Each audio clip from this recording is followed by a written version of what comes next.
I'm Brittany. This is Chu Wanning, and welcome to Gaywatch, where we watch and read gay things. We are continuing with Volume 7 of Erha.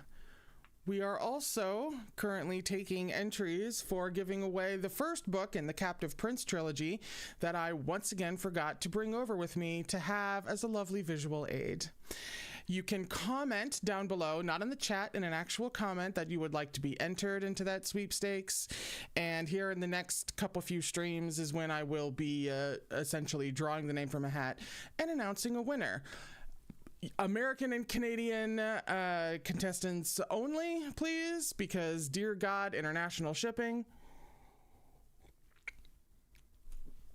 But other than that, free reign. And if you mention that you have not read Captive Prince at all ever, you will be entered in twice, because I am looking to spread the Captive Prince.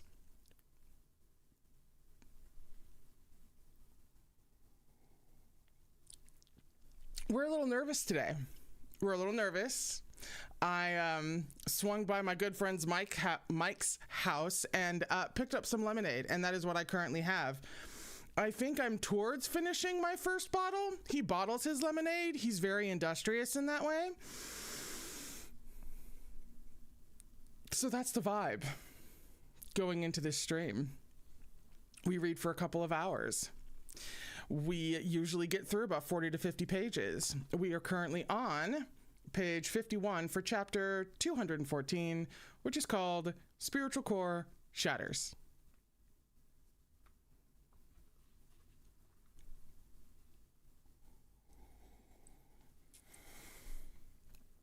It'll be fine. It'll be fine. Everything's fine. According to the poll that I put into the field, that says Nangong Su survives the next chapter. 56% yes, 44% not a chance. Oh, and that's still changing as more votes come in. But yes is currently leading. They are secretly more optimistic than I am. As we begin.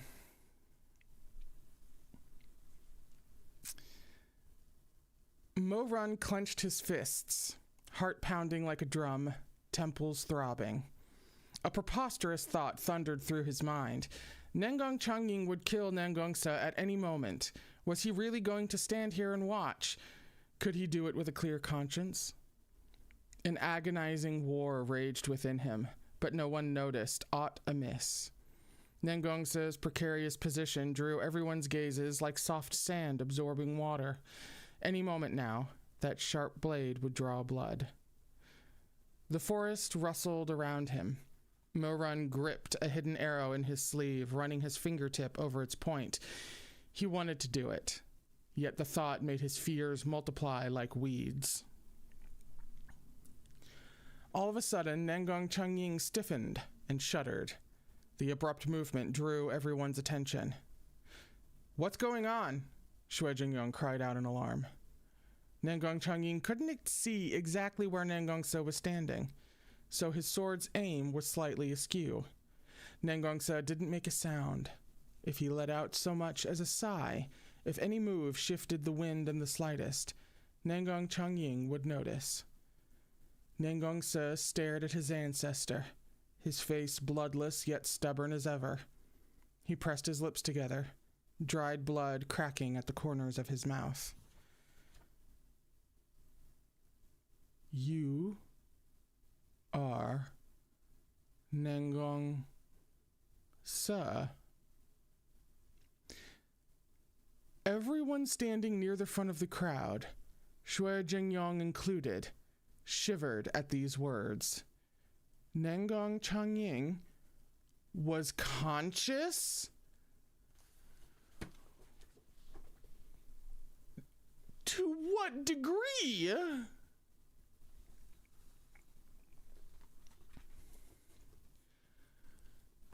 Mo-Run's expression changed at once. With a silvery flash, he tucked that arrow back into his sleeve. His back was soaked in sweat, his heart beating a chaotic rhythm. It had been a close call. He'd almost revealed himself. His relief was quickly followed by a wave of discomfort and disgust. Standing before Mount Jiao, the souls of his past life and present self were locked in fierce battle. They wrestled and howled, tearing bloody gashes into one another. How long could he keep this up? Nangong Su, 7th. Within the barrier, the sword Nangong Chongying held aloft wavered. Bit by bit, inch by precious inch, its aim shifted. Is he really conscious? Shui Jingyong asked incredulously. He wasn't. Not yet, at least. But as Mo Run watched, Nangong Chongying was clawing back whatever awareness remained within this corpse. Tucked away somewhere on Mount Jiao, Shu Shuanglin was like a puppeteer watching his performance slip from his control. He'd never before manipulated such a complex marionette, and would soon reach his limits. Nangong Chongying was about to throw off the sickening sound of a sword sinking into flesh cleaved through Mo Run's thoughts. His scalp went numb, his pupils contracting to pinpricks. Blood splattered over the dirt.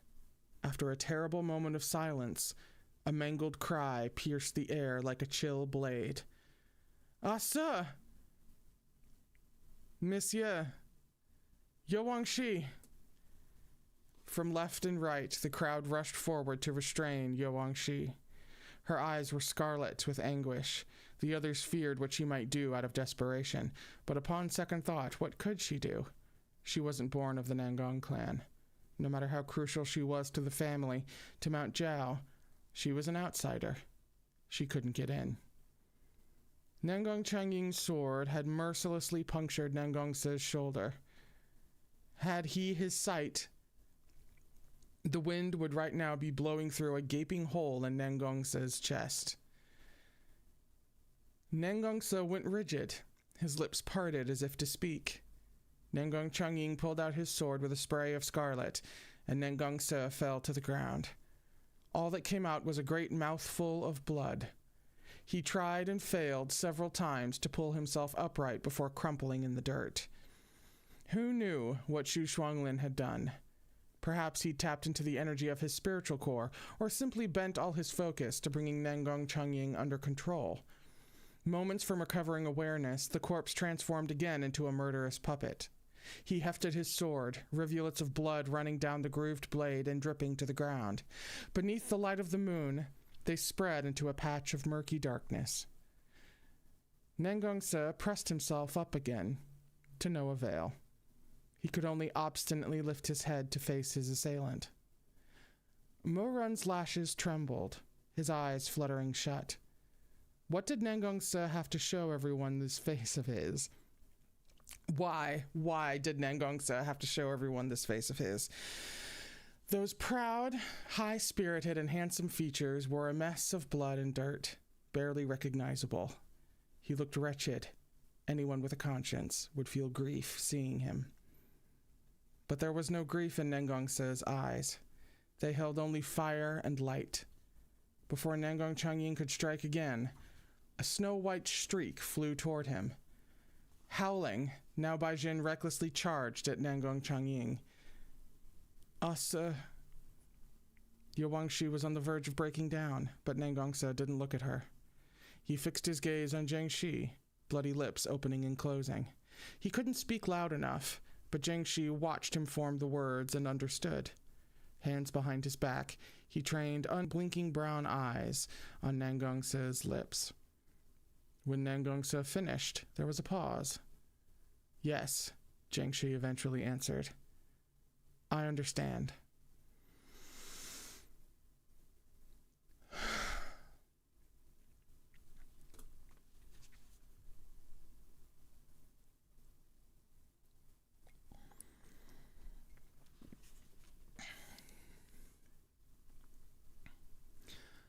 A pitiful howl split the air as Nangong Chongying flung off Now Baijin with a single hand.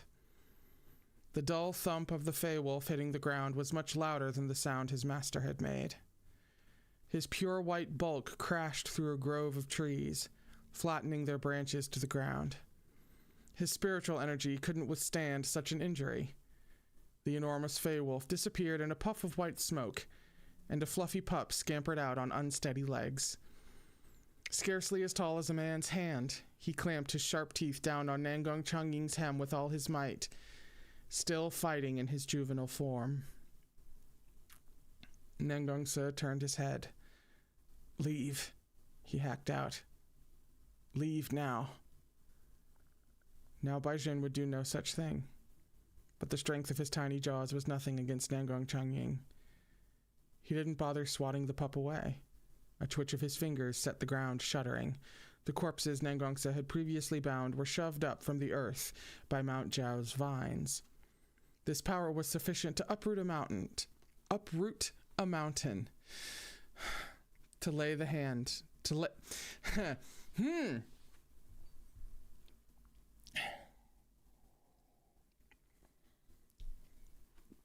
This power was sufficient to uproot a mountain, to lay the land to waste.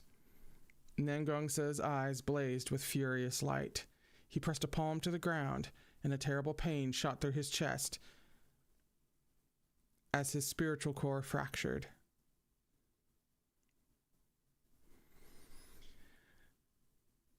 He offered up his spiritual core, forged over the course of 2 decades. He surrendered years of his blood, sweat, and tears. In an irrevocable, desperate last effort, he bellowed, "Bury them!" With perfect singing clarity, he felt the core that had lain within his heart for 20 years shatter. The sensation was very light, like a springtime breeze over a lake, leaving a trail of gentle ripples. It was very heavy, like a mountain rupturing, sending stones careening to earth, leaving behind naught but choking dust. Nangong Su felt a wash of hazy relief.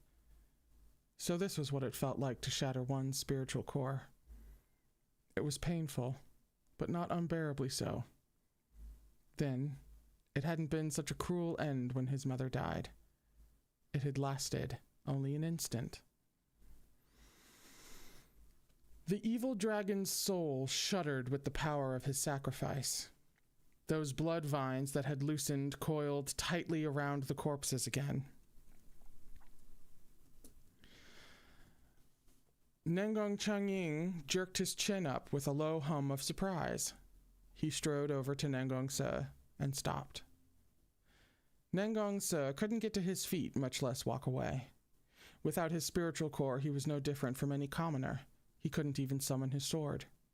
He panted for breath, face uplifted. Reflected in his eyes was Nangong Chongying and the splendid moon behind him. Sect founder. The ribbon over Nangong Chongying's eyes flapped in the wind. He stood motionless, then twitched his fingertips again. But Mount Jiao couldn't answer its first master so soon after Nangong Su had sacrificed his core. The blood vines didn't heed him as they slowly tightened around the corpses and tugged them deeper into the earth. Nangong Su knew he was running out of time. If Nangong Chongying gave a more assertive command, Mount Jiao would listen to him over anyone else. This was immutable fact. It didn't matter. Nangong Su didn't regret paying this price. He had given all he could. He carried no guilt in his heart. Outside the barrier, Mo-Run clenched his jaw, fiddling once again with his hidden arrow. The planes of his face were taut with strain, his hands trembling within his sleeves. Within, Nangong Su said, "Sect founder, I'm sorry. I still haven't managed to accomplish anything." His ancestor lifted his sword once more, and Nangong Su fought the urge to close his eyes. Yet in the moment he expected the blow to fall, Nangong Chongying's head swiveled around. With much difficulty, the sect founder ground out a question. "Your name is Nangong Su. Nangong Su froze. Sect founder, you're conscious? Can you understand me? His last question was too soft for Mo Run to hear, but everyone could see Nangong Chongying had stilled. His lips moved stiffly. He was clearly talking to Nangong Su. I shouldn't be fighting you. As he held his sword aloft, a halting stream of words issued from his mouth. I still have my memories of the past. Before I died, I worried the future would bring unexpected changes. He had just recovered his mind, and his speech was hoarse and garbled. But I never thought a day like this would come. Nangong Chongying paused. Nangong Su, in a moment, after I speak the incantation, you must take my bow. Bow? What bow? Nangong Su's mind was blank when Nangong Chongying let the point of his blade fall, dragging it over the ground with a low rumble like a dragon's roar. Then he leapt backward, sleeves flying, graceful as an immortal. Nangong Chongying was trembling as he fought the will of the Zhenlong chess spellcaster. Each halting word came at grave cost. As my phone rings...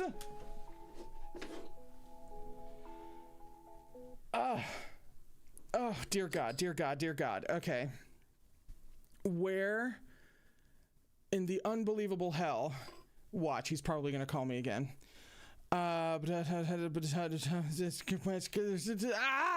Pure fucking chaos.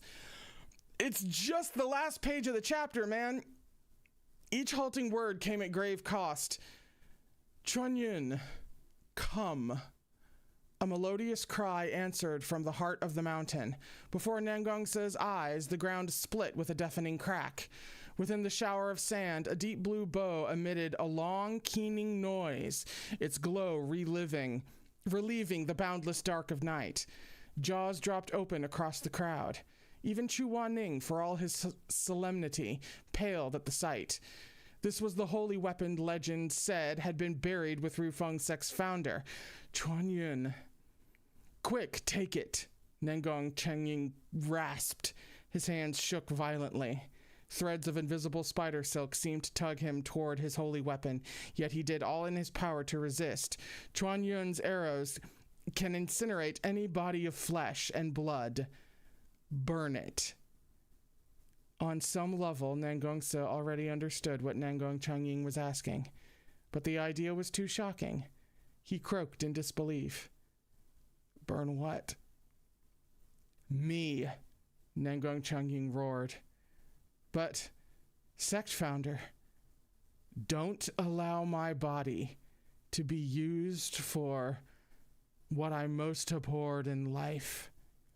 Nangong Chongying stood tall and stately, his sleeves whipping in the wind as he uttered his final words after centuries of slumber. Burn it. Well, that's the end of the chapter.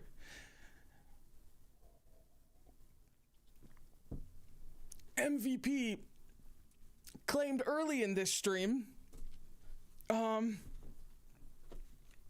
on page 59 for chapter 215, which is called Burning the Corpse. I have to be right back in just a second, as the guy who was due to come do like exterminator stuff today chose now of all times to show up. So one quick second as I deal with that, and when we come back, we'll start the next chapter. Just literally 2 seconds. I just have to tell him one thing. I'll be right back. One moment, please.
Okay, we're back. Good Lord, don't you hate it when adulting just interrupts what is sure to be a mental and emotional breakdown? You hate to see it. I'm just pouring more lemonade if you're wondering what that sound is. Jesus. Somebody said that the lower voices of characters were sounding a bit too low. Low as in soft, as in the volume needs to be turned up. Raise the audio, thank you. I don't suppose this makes a difference, does it? I can do this on the fly. Actually, it's probably better to do this. One moment.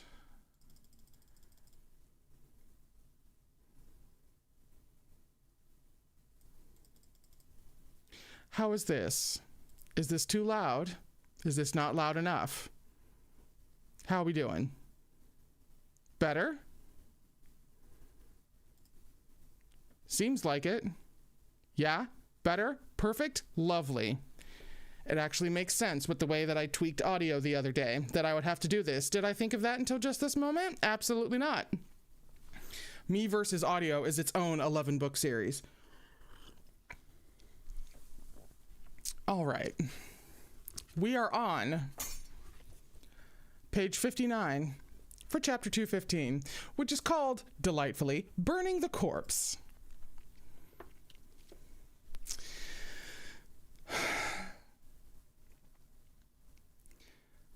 Countless heroes had come and gone throughout the history of the cultivation realm, but only 10 were memorialized as those of true eminence. Nangong Chongying was one of them. In his past life, Mo-Run had found this... Oh, wow, there's a word I haven't seen before. Execrable? Hang on, beautiful word. Damn. He had crushed Rufeng's 72 cities with his little finger, only to find their ethereal pavilions crawling with vermin who screamed in pain and begged for mercy before the blades even cleaved toward their throats. Yuangshi herself had said it in the past life, just before her death. All the gleaming cities of Rufeng, and not one real man to be found.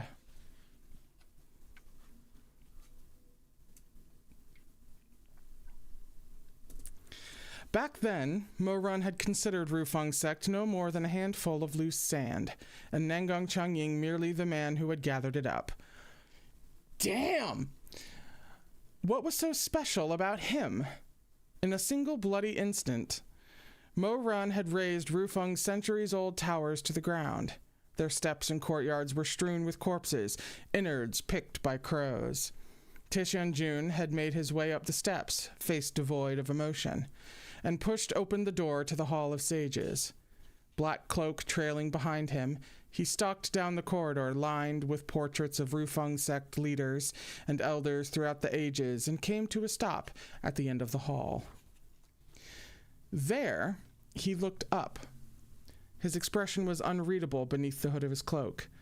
Only the set of his pale jaw, cold and combative, was visible within its depths. He tilted his face upward, scrutinizing this statue that was larger than life. He beheld the figure of a young cultivator in flowing robes, carved from white spiritual jade, riding the wind with bow in hand. The sculptor's work spared no detail. The eyes were inlaid with iridescent gems, the robes shimmering with a dusting of finely ground crystals. From the flower lattice of the window above the statue, a blood-red dawn shone into the room, giving the statue the look of an immortal bathed in the glow of the highest heavens. Under his hood, that shadowy half of Tianjun's face split into a smile.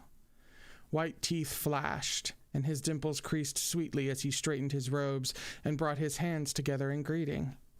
Handsome features turned toward the light. He said pleasantly, "An honor to finally meet you, Nangong Chongying."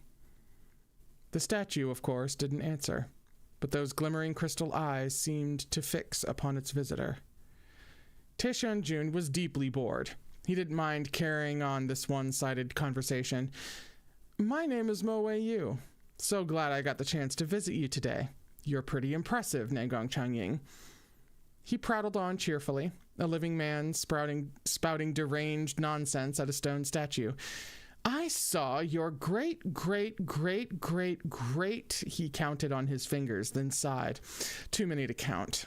I saw a bunch of your nephews and your sex disciples from who knows how many generations after you.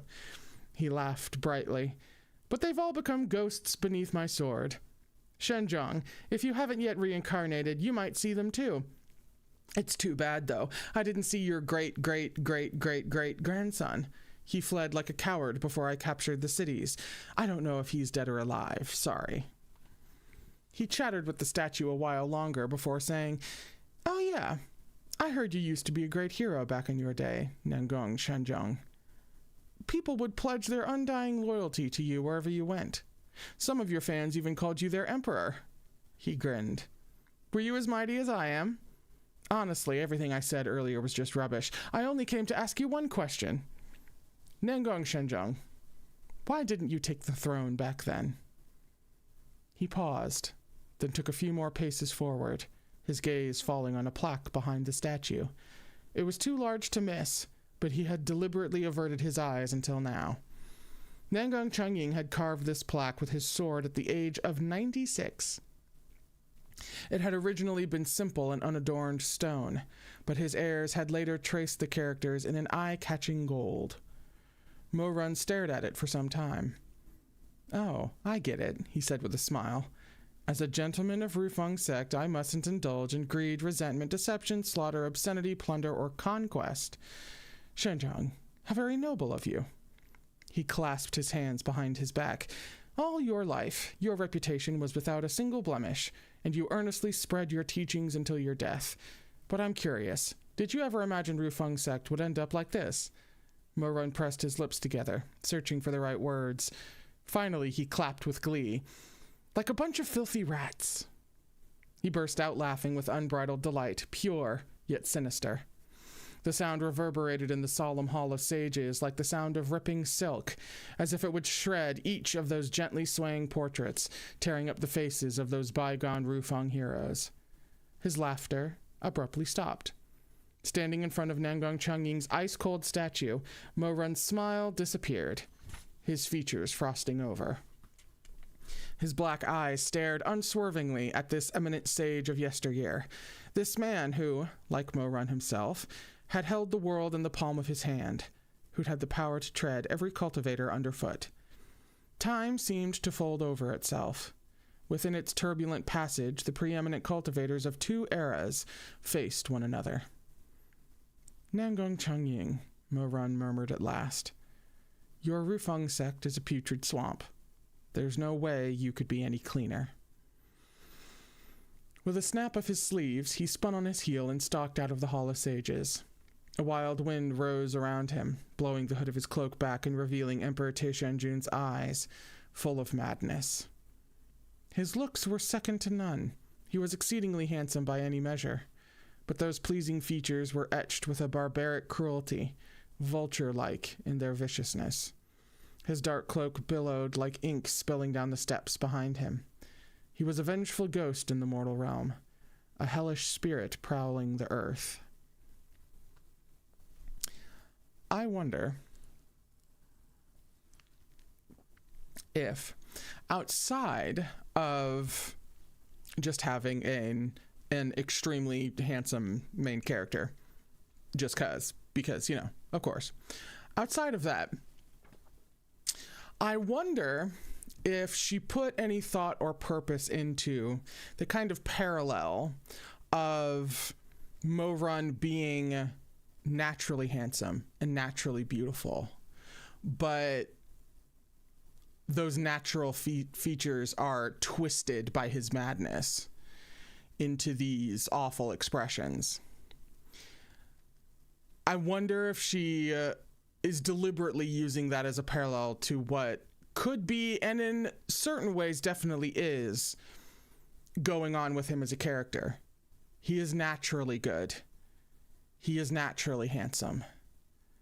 but things have happened to him that have warped his natural handsomeness and his natural goodness. You see? Could be a coincidence, but I wouldn't put it past her.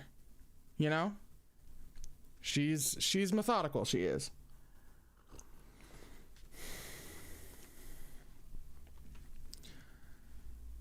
Everywhere he looked, he saw maimed corpses of Rufeng disciples littered over the ground. Taishanjun hadn't conscripted any stragglers into his forces. Other than the woman Song Chutong, he'd slaughtered the rest to a man. In that moment, Mo-Run's heart thrummed with glee. As he gazed into the sunrise, one golden ray pierced the rosy clouds and gilded his blood-streaked face. He closed his eyes and took a deep breath. His hands, clenched tightly in his sleeves, quivered with excitement. His life had once been so paltry and insignificant, a mere blade of grass. When he was small, he had begged for food outside Linyi. He had watched his mother starve to death before his eyes, yet couldn't afford even a straw mat to wrap her body in. Back then, he'd implored a cultivator from Rufeng sect to buy a coffin for him. The cheapest and shoddiest one would do. He'd never forget their reply, dripping with disdain. The coffin should match the person. Beggars can't be choosers.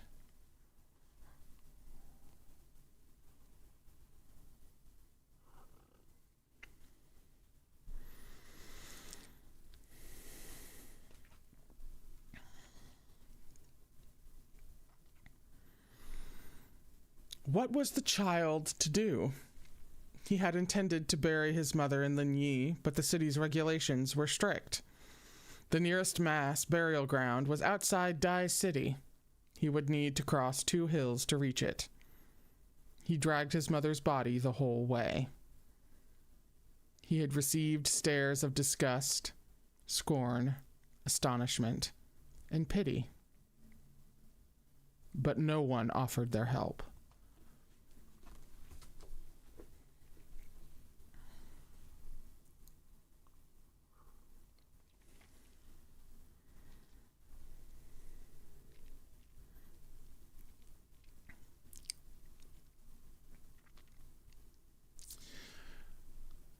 I'm reminded of a certain character's backstory in, oh shit, what was the name of that book? Six of Crows. And while I'm not an overwhelming fan of the Six of Crows duology, there was a lot there that I did like. And one thing that really stuck with me was the backstory of a certain character in Six of Crows. And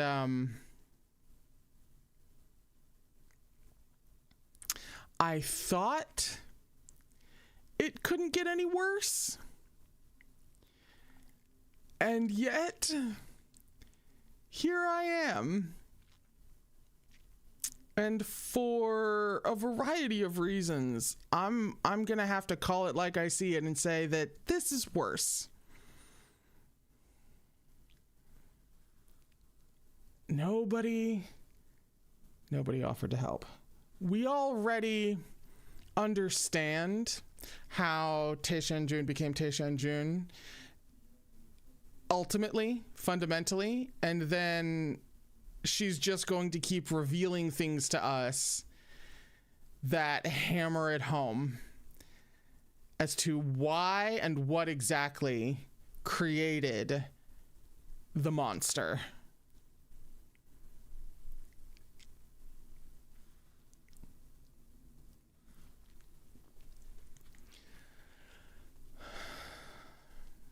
Mo-Run had walked for a fortnight. A tiny child dragging a woman's corpse for 14 whole days. Not one person was willing to aid him. He'd knelt by the roadside and begged anyone, everyone, gentry, stable boys, farmers. Please, he'd said, give him and his mom a ride. But who would lift a stranger's fetid corpse onto their cart? As the days wore on, he stopped asking. He gritted his teeth and pulled his mother behind him, step by step. Her corpse stiffened, then grew soft, rotting and putrefying. Passers-by gave them a wide berth, covering their noses and scurrying away. On the 14th day, he reached the burial grounds. The scent of the living was no longer on him. The reek of death had permeated even his bones. He had no shovel, so he dug a shallow trench in the graveyard with his bare hands. It was all he had the strength for. The boy dragged his mother's corpse, unrecognizably decayed, into that trench. Then he sat down next to it in a daze. Many minutes later, he said tonelessly, "Mom, it's time for me to bury you." He scooped up a handful of dirt and sprinkled it onto her chest. Yet that single handful was finally too much. He started to sob. How strange. He thought his tears had run dry long ago.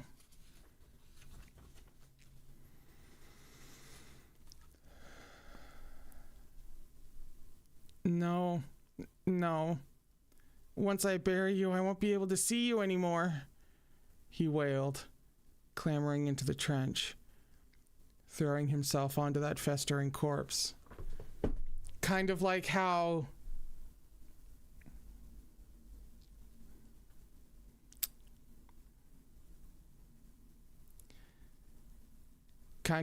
he stared at Chu Wanning's body for who knows how long. What was it, months? He kept it preserved. He kept it magically preserved and stared at it for months. When Chongying killed himself, did he dig his own grave with his bare hands? Or he dug his own grave, right? 2 years. Thank you. Chu Wanning preserved for 2 years. Thanks.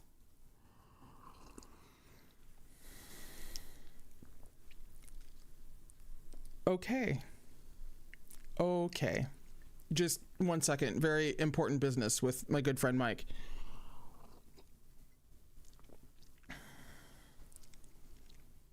You really appreciate his industrious lemonade business at a time like this.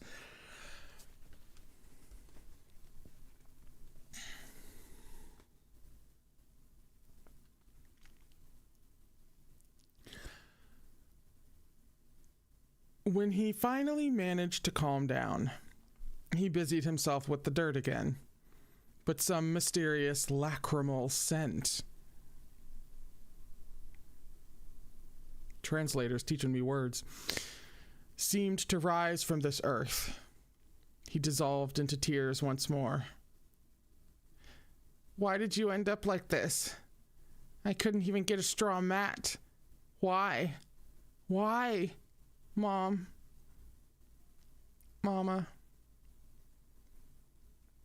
He nuzzled her, rubbing his small cheek against her body. He didn't think she was dirty or stinking. He didn't care that she was dead, that her skin had rotted, that she was oozing pus and blood, that she was crawling with maggots. He sobbed into her bosom, each cry raw and desperate, ripped from his throat. The burial grounds echoed with his raspy, confused wails. At times they sounded human.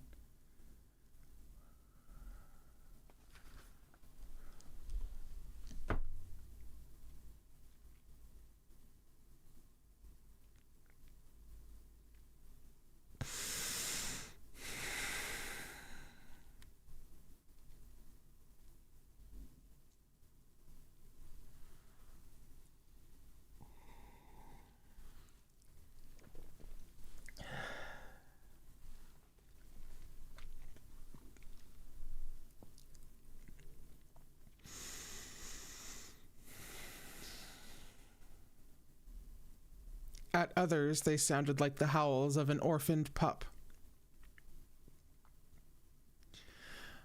Mom? Mom? Someone, anyone. Help, come and bury me too. Please bury me too. In the blink of an eye, 2 decades had passed.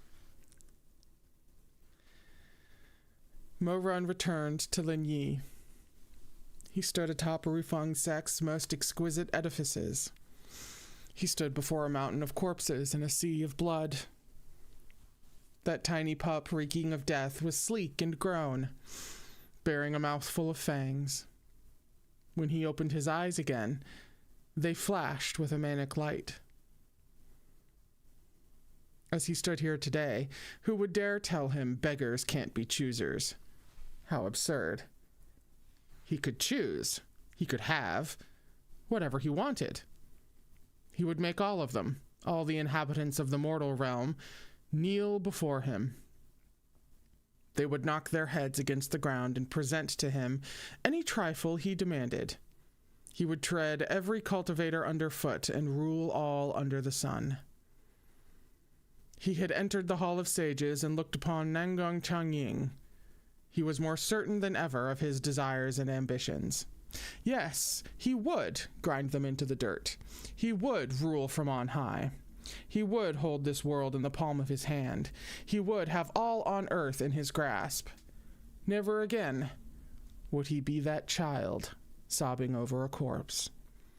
Never again would he allow his loved ones to die right in front of him, to rot and turn to bones and paste. Never.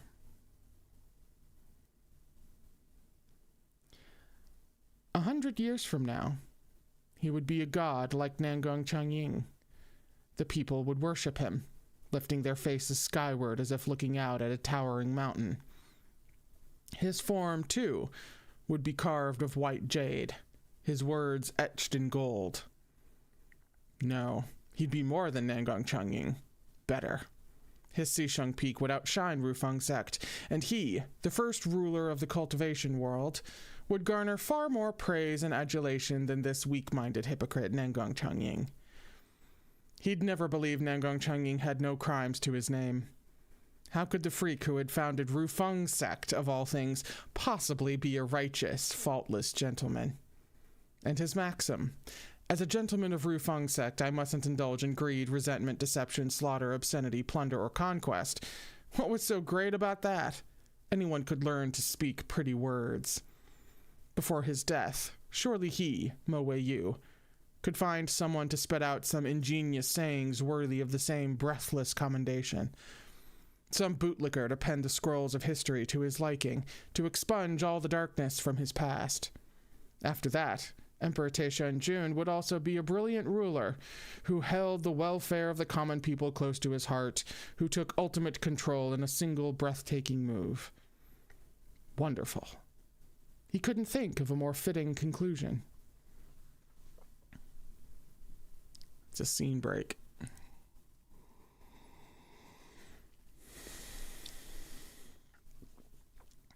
Henry, I love the projecting king. Yep.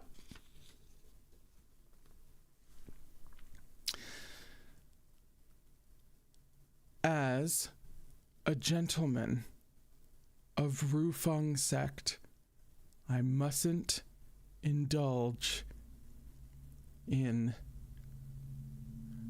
greed, resentment, deception, slaughter, obscenity, plunder, or conquest.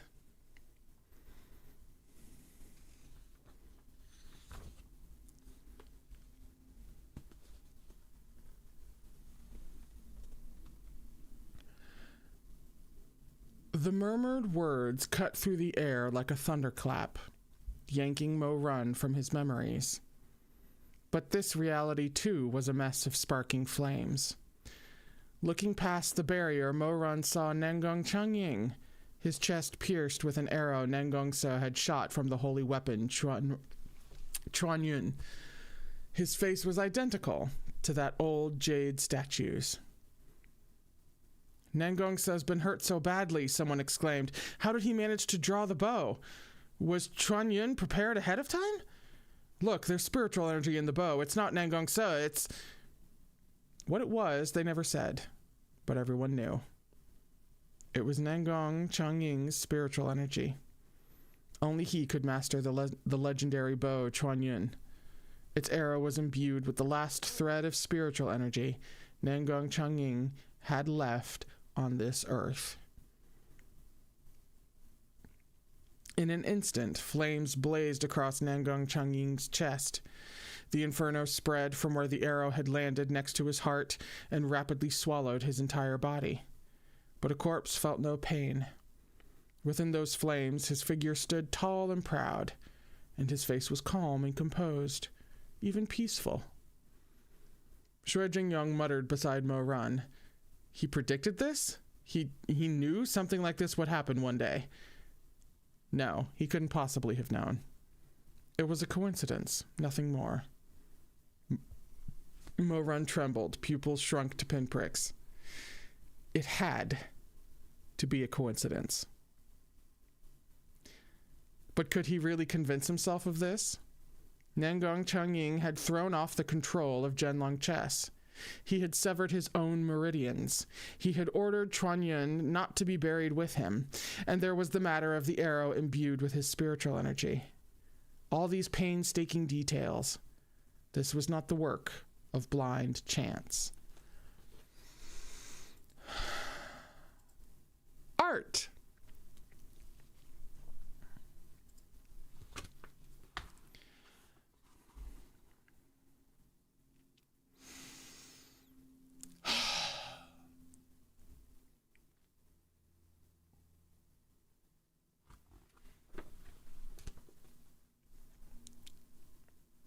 It's beautiful. I'm just a little nauseous at the moment, so I didn't think to say it until I'd already put it down. It's gorgeous, as usual. Stunning.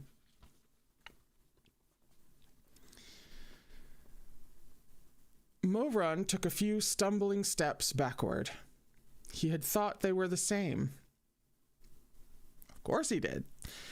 He'd thought all the world's legendary heroes merely possessed a pair of hands strong enough to blot out the light of truth. Damn. They had wiped away the trail of blood left behind in life and struggled on a set of spotless burial clothes, presenting to posterity a pristine reputation. He'd thought Nangong Chongying was no different from the Rufeng sect Mo Run had witnessed, a hollowed-out exterior, a beast wearing a human mask.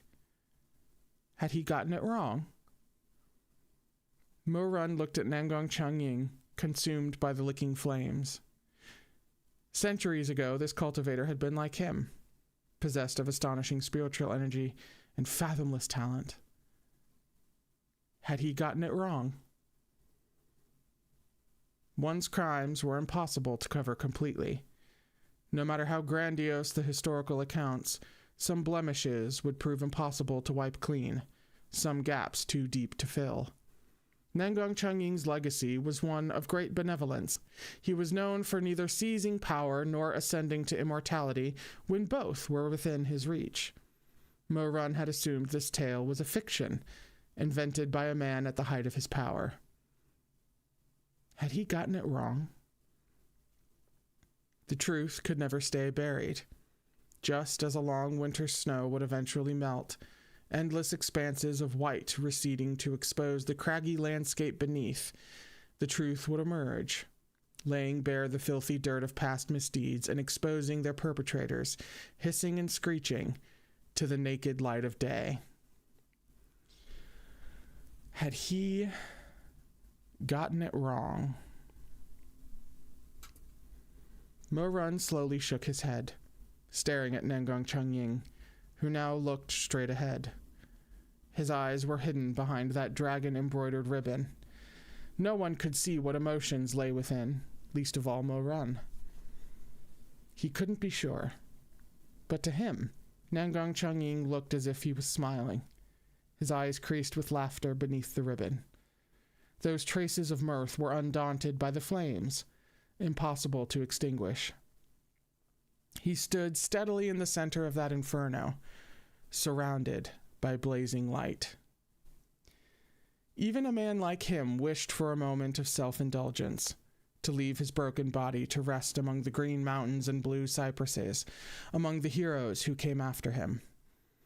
After all, the mortal realm was lovely. Who would want to leave it? But leave he must, and thus he had made a plan long ago. He had severed his meridians and hidden his bow, so no one could exploit his remains for evil. This world was so beautiful. The color of its flowers was enough. There was no need for the red of spilled blood.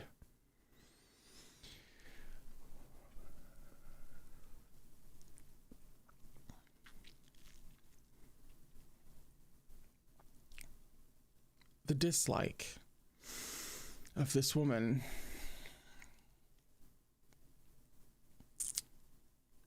I dislike her more and more these days.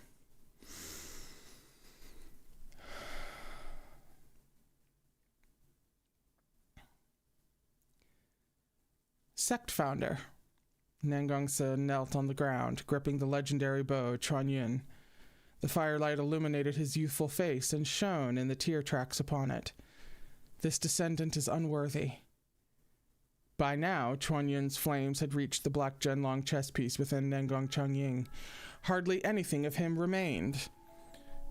Oh, I have it on me, my phone. See, this is why. This is why I silence everything, except I'm ADHD, and so when I silence things for a stream, that means that I never unsilence them, and then I don't hear when the wife needs something or anything like that. You can't win with ADHD.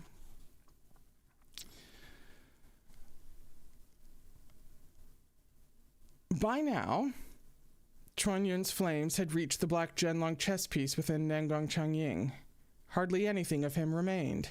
His outline grew ever fainter within the fire. Finally, his own master, Nangong Chongying, addressed Nangong Su. How long has it been since the founding of Rufeng sect? His body was but an empty shell, his soul's long departed. Very little of his memories or awareness remained. He could only ask this one simple question. Nangong Su didn't dare hesitate. It's been 421 years since Rufeng sect was founded, he said thickly. Nangong Chongying tilted his head back, the corners of his mouth quirking up. That's a very long time. His voice was distant, like a breeze brushing through the mountaintop trees and dispersing without a trace. I hadn't thought it would last more than 200. His words were low and gentle as they floated over the grass and leaves of Mount Jiao. Everything in this world has its natural lifespan. When that time is up, no one can delay the end. Just as the young must succeed the aged, and the new must succeed the old. Used long enough, anything will wear out and get dirty. It's a good thing if someone can let it go. Throw it over. Don't blame yourself, sir. Nangong Su's head jerked up. He'd lost too much blood, and his complexion was white as paper. Sect founder, he cried, voice shaking. The legacy of Rufeng sect isn't determined by how long the sect stands, or how many disciples it has. Nangong Chongying's outline was nearly transparent, his voice fading to the barest hush. It will live on, as long as there are those who remember. As a gentleman of Rufeng sect, I mustn't indulge in greed, resentment, deception, slaughter, obscenity, plunder, or conquest. With a slight swish of his sleeves, The vegetation on Mount Jiao rustled. Vines snaked out of the ground and wrapped securely around the corpses that had previously struggled free, swallowing them fully back into the earth. As long as there are those who remember and live by these words, the torch will pass on. Nangong Chongying's form splintered in the flames, scattering into motes of red-gold light that drifted into the far reaches of the woods like summer fireflies. His words seemed to echo long after his remains were gone. Inside the barrier, Nangong Su was breathless with sobs. Outside, Yuangshi sank heavily to her knees. The rest of the crowd slowly followed suit. They knelt to Nangong Chongying, the greatest cultivator of his age, a hero in truth, in life, and after death.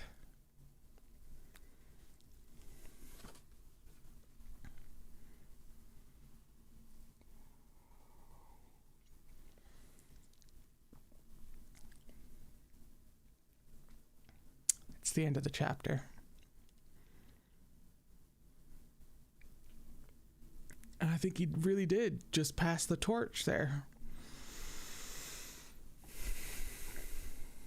And the real Rufeng sect has been born again in Nangong Su, who better not fucking die at any point, ever.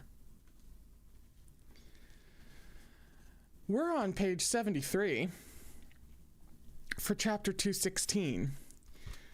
We are a little after 4. And of course, part of that is because, I had to leave for a second towards the beginning of the stream. But we will take that into account for when we get back. So we're going to keep the break here and right now. And then if we have to go a little bit over in order to finish things, we'll go a little bit over to finish things. No big deal. So, chapter 216 on page 73 is called Fallen into Servitude, which could carry a couple of meanings outside of the obvious. I think Nangong Su has just fallen into service of becoming the new Rufeng sect's fucking leader. Oh shit. I'm gonna go, you know what I'm gonna do? I'm gonna go make sure that I have another bottle of my good friend Mike's Industrious Lemonade before we start this. That'll be my break. So I'll be right back. And when we come back, we'll read chapter 216, Fallen into Servitude. Alrighty? Okay. I'll be right back.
Hello. We're back. We are continuing through Volume 7 of this lovely little series called Erha. We're on what the heck page? What the heck page? We're on page 73 for chapter 216, which is called Fallen into Servitude. I'm prepared. I mean, not really, but I have another bottle from my good friend Mike. And we're going to continue on. Okay? Okay.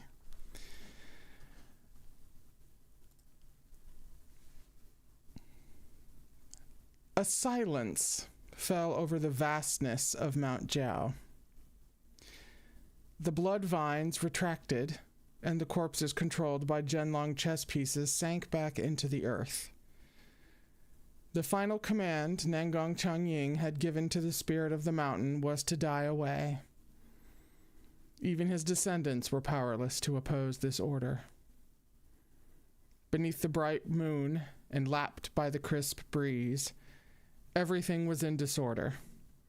After shooting its last arrow, the bow, Chongying, cut off from Nangong Chongying's spiritual energy, dulled and went gray in Nangong Su's hands as the weapon sealed itself. Nangong Su hadn't moved, letting his blood drip onto the ground. The moment the barrier opened, Yuwangshi rushed over and knelt beside him. "Don't move, stay right here," her voice shook. "Let me treat your wounds." "Forget it. I'm still alive right now. If I let you treat me, I might end up no better off than the sect founder." Nangong Su's got jokes?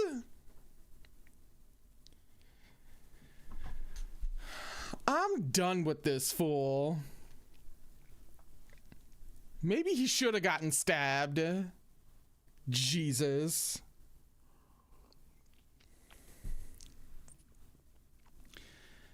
Nangong Su coughed feebly and pushed Yuwangshi away. His black eyes sought out Zhengxi. "Zhengjungmen, if I could trouble you." Zhengxi inclined his head. "Allow me." He was the leader of the medicinal sect Buguay. No one would object to his intervention. He bent and pressed jade-like fingers to Nangong Su's inner wrist. The moment he made contact, his pupils contracted. He wordlessly locked eyes with Nangong Su. He could tell beyond a shadow of a doubt that Nangong Su's spiritual core had been shattered past repair. Nangong Su was no different from a commoner. Never again would he wield any magical techniques or channel spiritual energy. Nangong Su most certainly knew this himself, but Yuwangshi was right there. He met Zhengxi's gaze and subtly shook his head. "How is it? Zhengjungmen, how is Asa doing?" Zhengxi silently withdrew his hand. Reaching into his Changkun pouch, he took out a muted red porcelain bottle and handed it to Yuwangshi. "It's nothing major. None of his injuries are critical. Don't worry, monsieur. Take this medicinal powder and apply it to his wounds daily. They'll heal within 10 days. He brought spiritual energy to his fingertips and tapped Nangong Su's acupoints. Finally, he laid his palm over the gash on Nangong Su's shoulder. A moment later, the bleeding stopped. Zhengxi straightened and addressed the crowd. "We shouldn't stay here too long. Things may change quickly. Let's go up the mountain." So saying, Zhengxi turned and strode to the front of the group, but he couldn't escape the conversation between Yuwangshi and Nangong Su that floated by him. "He said I'm fine." Nangong Su's voice was low. "I'll be better in a few days." "Why are you still crying?" "Oh, why are you always so useless?" All right. It's just a minor injury, that's all." Married. Zhengxi closed his eyes. He recalled what Nangong Su had mouthed to him through the barrier, when his life had hung by a thread. Sighing, he led the crowd up the winding jade steps toward the ancestral temple. Not gonna tell us, though. Not gonna think it out loud. Maybe on the page, maybe, about what he mouthed. No, it's going to be like, oh yeah, I remember that like deeply substantial thing that he told me just before he died that a lot of people would be really curious to know. I'm not going to say that.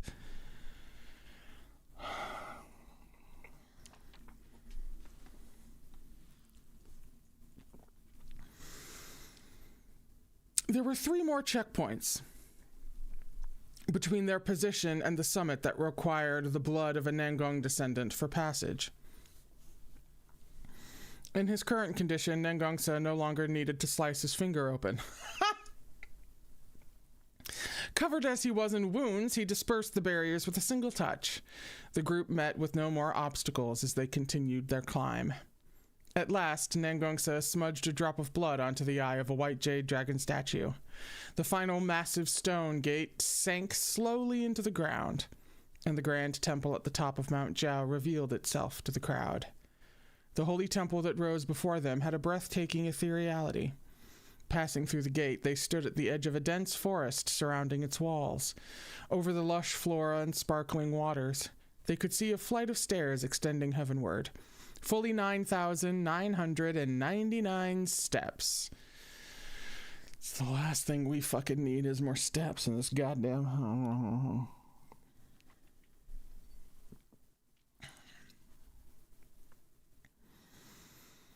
The staircase was so long, the palatial temple at its top seemed nestled amidst the clouds. Only its shimmering outline could be seen, lustrous in the watery light of the moon, a celestial vision at the blurred boundary between the mortal and the sublime. The sight of this temple, with its grand design and exquisite craftsmanship, stunned the crowd to silence. But it took only a moment for myriad other emotions, anger, envy, greed, desire, to surge up in their hearts. Master Ma's response was the most baffling of all. Clapping a hand to his forehead, he wailed, "Mercy me, these stairs are so long, and we're not allowed to ride swords on Mount Jiao. How long will it take us to walk up? It's like another mountain at the top of the mountain." A few steps away, Huang Xiaoyue laughed. "No offense, but if I must say, no wonder Nangong Chongying Shenjiang didn't feel the need to ascend. If he could build a temple like this, what's the difference between rising to the heavens and staying on Earth?"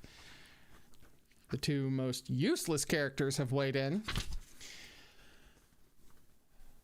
The building of Rufeng sect's temple for sacrificial rites was commenced by the sect's 3rd leader, Nangong Liu, a cold voice interjected. After 2 generations of toil, the project was completed by the 5th sect leader, Nangong Shen. This temple has nothing at all to do with Nangong Chongying.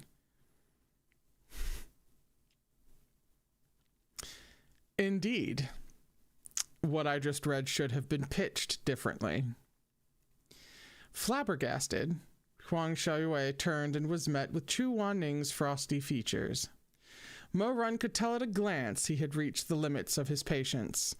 If one more person were to test him, they might all be treated to a reprisal of the whipping at Butterfly Town.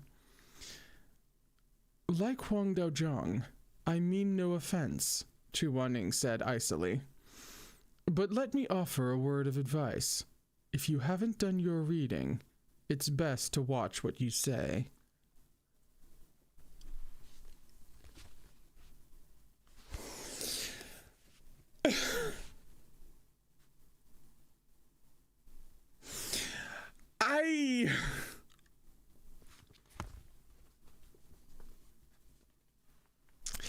Huang Xiaoyue cared for very little as much as he cared for his own reputation. Listening to Chu Wanning lambast him in front of the crowd was more than he could bear.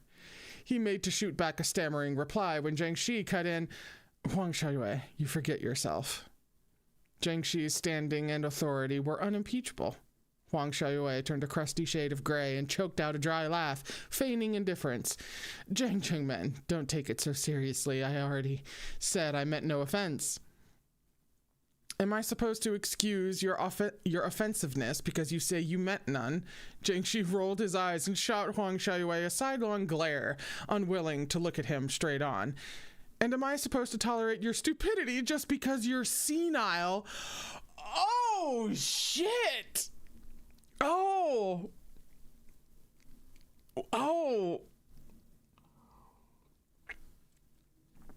Well, somebody died in this stream.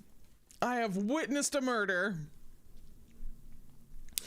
Chu Wanning might have been a Zongsha, but when all was said and done, he possessed only martial skill, not political power. Jiangxi, however, was a different beast. His Guiyue had the cultivation realm at its beck and call. Huang Shaiyue broke into a cold sweat and didn't dare talk back.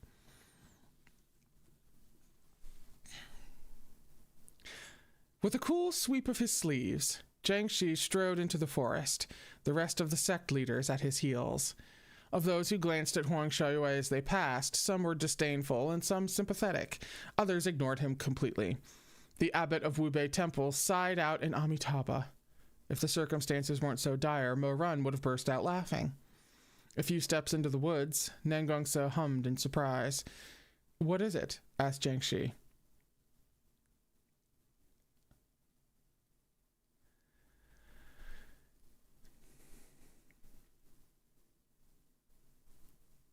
Tangerine trees. Nangong Su cast his gaze around, taking in the trees on all sides laden with crisp white blossoms. Why are there tangerine trees here? These all used to be spiritual Longnu trees.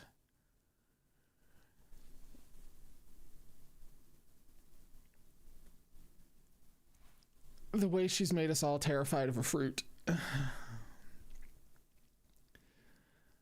Look! A sharp-eyed young cultivator pointed toward the mouth of the stream running through the forest. There's someone there. The crowd craned their necks. A man sat beneath a flourishing tangerine tree on the banks of the burbling brook. His back turned to them. His head was lowered as he examined something in his hands. "Is that a human or a ghost?" Shui Jingyang asked with a frown. "I'll take a look," Mo Run replied. Using Qinggong, he cleared the gap in a leap, landing silently in the trees nearby and creeping closer until he could see the man from the side. As soon as he got a clear look at the man's face, he stopped cold. It was Nangong Su's father, the last leader of Rufeng sect, Nangong Liu.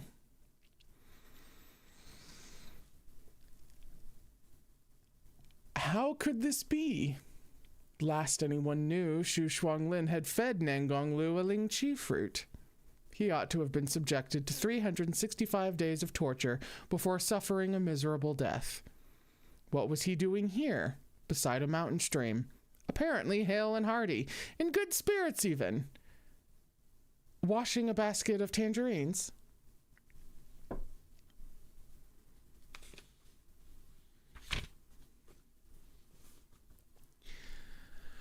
Silvery moonlight glanced off rippling water and illuminated Nangong Liu's features.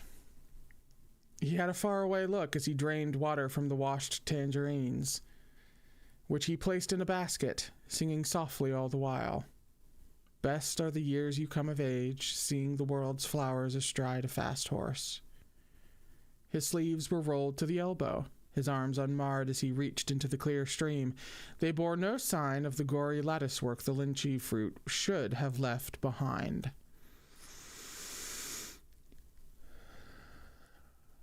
A furrow appeared between Mo Run's brows. Something was clearly off about Nangong Liu. He'd been made into a Zhenlong chess pawn, but was unlike the corpses that had crawled from their graves. Nangong Liu seemed to retain much of his own awareness, moving about like a living person.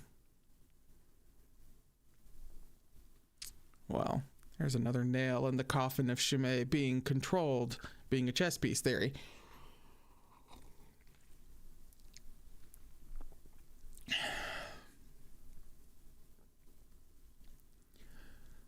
Mo Run sped back to the others. "Well?" Shui Jingyang asked anxiously. "What did you see?" Mo Run shot a glance at Nangong Su and lowered his voice. "It's Nangong Liu." A good number of those present held deep grudges against the former sect leader. One immediately drew his sword and cried, "That bastard, I'll kill him!" Nangong Su hung his head in silence, his face ashen. Something strange is going on, said Mo Run. Nangong Liu's obviously been made into a pawn, but he bears no traces of the Lingqi fruit. It's best to leave him be. After a moment's consideration, Chu Wanning asked, is it possible to nullify the Lingqi fruit's effects? Buguay was best poised to address such a question. It is, answered Hanlin the Sage. But it's far from straightforward. Why would Shu Shuanglin feed him a Lingqi fruit only to go to such great lengths to reverse its curse? It makes no sense. I am going to explode.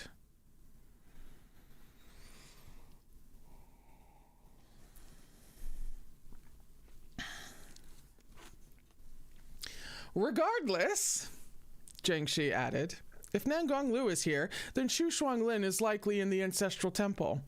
We haven't wasted the trip. Spying movement in the corner of his vision, Jiangxi turned, and the crowd followed his gaze. They watched as the former leader of Rufeng's sect emerged from the trees with a basket full of tangerines on his back. He tapped a rough-hewn staff against the ground as he walked, taking quick, light steps. The bright smile on his face became more apparent the closer he drew. Nangong Su had told himself he wouldn't look, but how could he resist? His lashes began to quiver like wind-blown willow fluff with a single glance at his father. He couldn't say what he felt, hatred or heartache or something else entirely. He didn't know. He wanted to look away, but that figure was like a barbed fishhook snagging his gaze. A shout rose up from the crowd. Someone could no longer hold back. Nangong Liu, today you'll pay your debts with blood. An arrow flew from the bow in their hand, streaking toward the back of Nangong Liu's head. No one had time to intervene, but the archer's skill was fortunately lacking.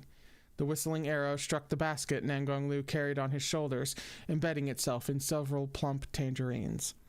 Many cursed silently. The downside of traveling in such a large party was that there would inevitably be some idiots in the mix. It was too late now to fuss over which imbecile had loosed this wayward arrow. More pressingly, Nangong Liu had slowly turned his head and taken notice of the crowd. Upon seeing the sheer number of people assembled in the forest, Nangong Liu froze. He began walking toward them, his face still plastered with a dreamy expression. Several cultivators drew gleaming swords several inches out of their scabbards, eyes fixed on Nangong Liu's every move. Under the weight of 1,000 oppressive stares, a sense of foreboding took hold of Nangong Liu at last. His feet stuttered to a halt beneath the swaying shadows of the trees. Ladies and gentlemen. As soon as Nangong Liu broke the silence, dozens were impelled to step out of the crowd. A few drew their swords fully. Suddenly, Nangong Liu's face split into a grin.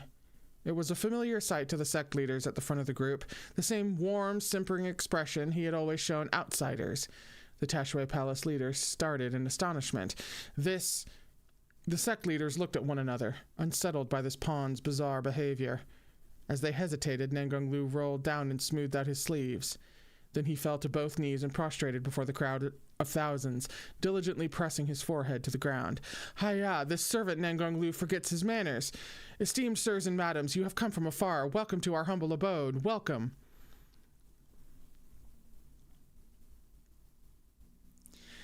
Is it like Liv said? And because, like, this guy being reborn is kind of the only thing that's making immediate sense.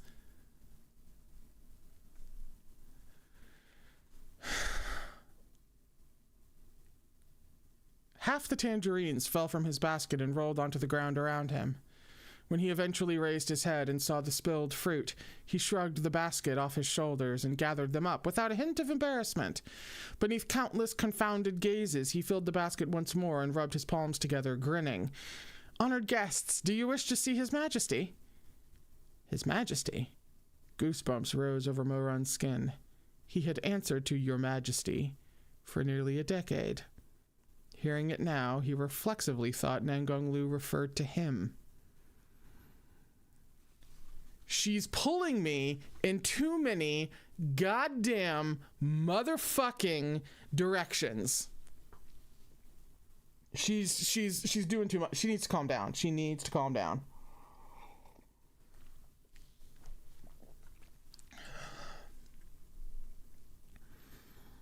The sect leaders exchanged another glance, utterly dumbfounded. Shui Jingyang huffed out an incredulous laugh, but no one could muster a word at that moment. Met with their silence, Nangong Liu scratched his head, perplexed. He ventured again, more tentatively this time. Honored guests, do you wish to see His Majesty? Jiangxi's mouth twitched, but remained closed. Nangong Liu seemed to deflate somewhat, but he tried one more time. Honored guests, do you wish to see His Majesty? Silence. Honored guests. Mo Run cut in evenly. Who is His Majesty? His Majesty is His Majesty, naturally. Nangong Liu was delighted to receive a response at last. If you want to see His Majesty, walk right this way. I'm sorry, she has me too fucked up. That was deeply programmed behavior. He's very busy, though. He may not have time to receive you. He has lots of extremely important business to attend to. Despite the tense atmosphere, Shui Jingyang finally lost it and burst out laughing in earnest. Extremely important business?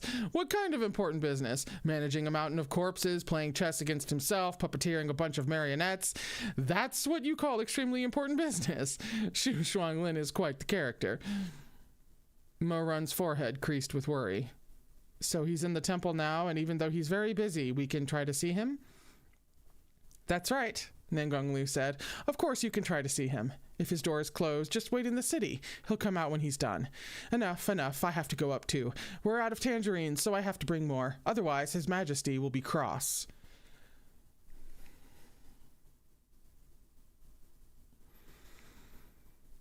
Without waiting for a reply, he strode off toward the temple, leaving the cultivators looking at each other in confusion.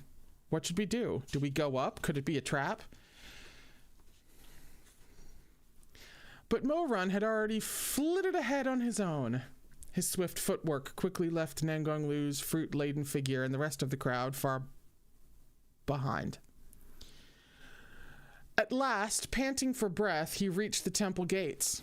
He had been solely focused on his ascent. Not until he looked up did he realize the full scale of this palatial hall. Its pair of doors was staggeringly tall, carved with expansive reliefs, their subjects spanning from the underworld to the heavens. On the left-hand door, a soaring dragon swallowed the sun. On the right, a magnificent phoenix spit out the moon. The two celestial bodies gleamed brightly, their radiance interweaving across the doors. The grooves between the majestic dragon's scales were filled with pure gold, the tip of the phoenix's arcing tail inlaid with pearls and gemstones. From the temple's uppermost rafters hung thousands of intricate multi-tiered whale oil lamps cast of bronze. Their undying flames dappled the towering gates in the rich light of luxury. Mo Run braced himself to push open the heavy doors. But at the lightest touch of his fingers, they swung ponderously inward, with a sound like distant thunder, the dragon and phoenix parting to admit him without any of the difficulty he'd expected. The instant the front hall came into view, Mo Run froze where he stood. What kind of bizarre spectacle was this? That's the end of the chapter. We're on page 83 for chapter 217, which is called The Nightmare Begins.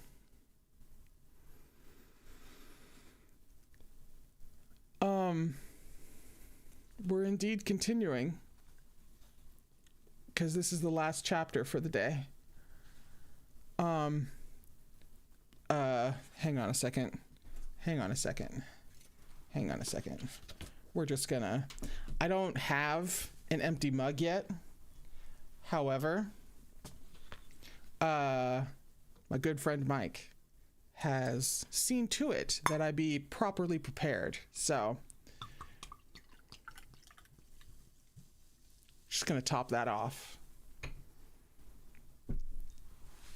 before we continue. Oh, should we, love bunnies? Should we guess what's about to happen? No, let me... Oh my God, you're right. I'm appropriately dressed for this. With my Nightmare Before Christmas hoodie. Indeed. I hate it, but indeed. No, is there any kind of... I'm so terrified. Is there any kind of pole that we could put into the field right now?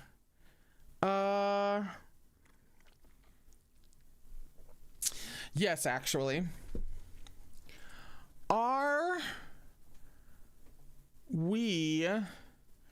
Is the reveal about to happen?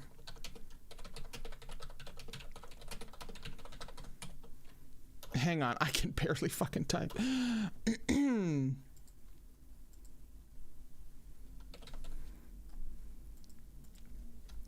I'm just adding a little third option here because it's the one that I'm currently in.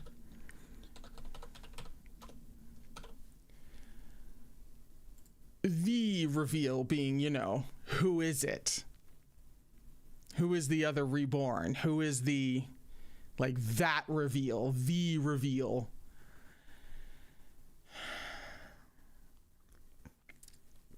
Liv is excluded from this poll. Liv, I'm so sorry. Babe, no, we can't be having you get involved in this.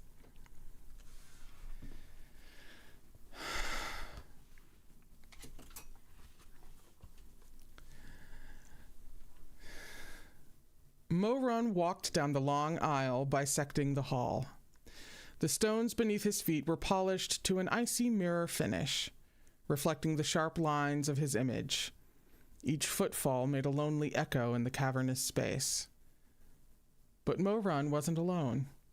He was walking through a great crowd of Rufeng supplicants on either side, men and women, young and old, each face distinct. He was surrounded by what amounted to a small city. On his right, Rufeng sect's dead and those who had wronged Xu Shuanglin in life met with a series of sorry ends. They were tortured and grievously wounded, killed by every sort of gruesome method, only to be revived and killed again in an unending cycle. The occupants on the other side of the hall looked peaceful and happy, reveling in song and dance. He spotted Lo Shen among them, but she couldn't be here. It must have been a body enchanted with her likeness, without her real souls controlled by a black chess piece like the merfolk from Jinchong Lake. Lo Shen's hair was neatly pulled back, and she sat beside her husband, Chen Bohuan. They looked relaxed and at ease. Landlord Chen's youngest daughter was there too, sitting next to her older brother and sister-in-law, chatting cheerfully. Lo Shen nestled against Chen Bohuan. Daintily... Ooh! There's some pretty badass art, actually. Daintily covering her mouth whenever something amused her, eyes curving into gentle crescents. It was a lovely illusion, but Mo-Run's back was drenched in cold sweat.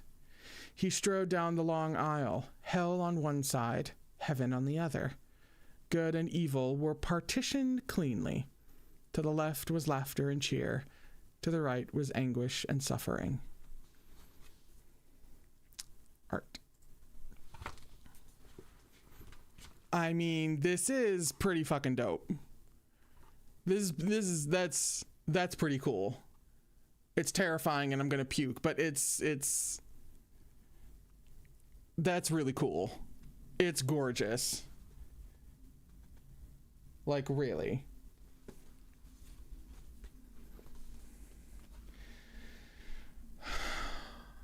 Why is my face staring me in the face? Please, dear God. Thank you.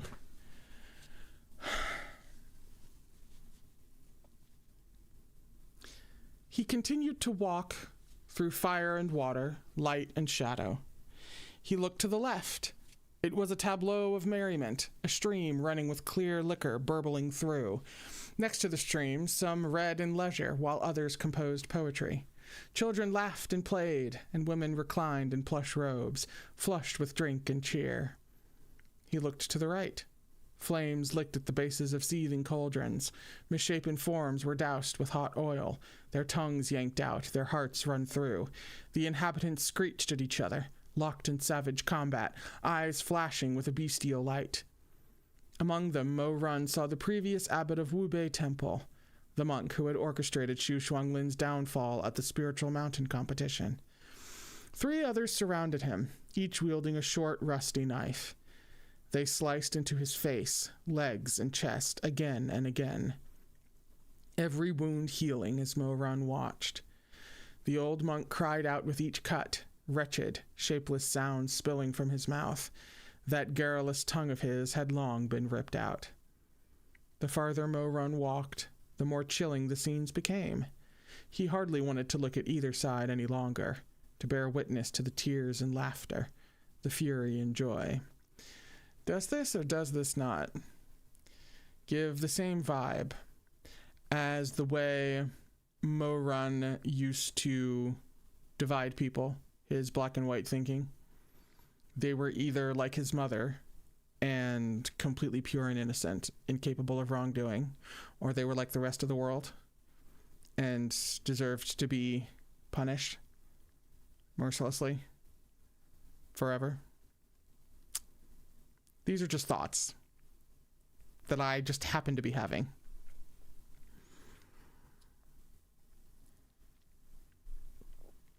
On the left, a woman's gentle voice rang out. Parted by life and death, oh lonely fate, a lover unable to rouse his love's reply. That comes with a footnote. From the Peony Pavilion, an opera by the Ming Dynasty playwright Tang Shunzu.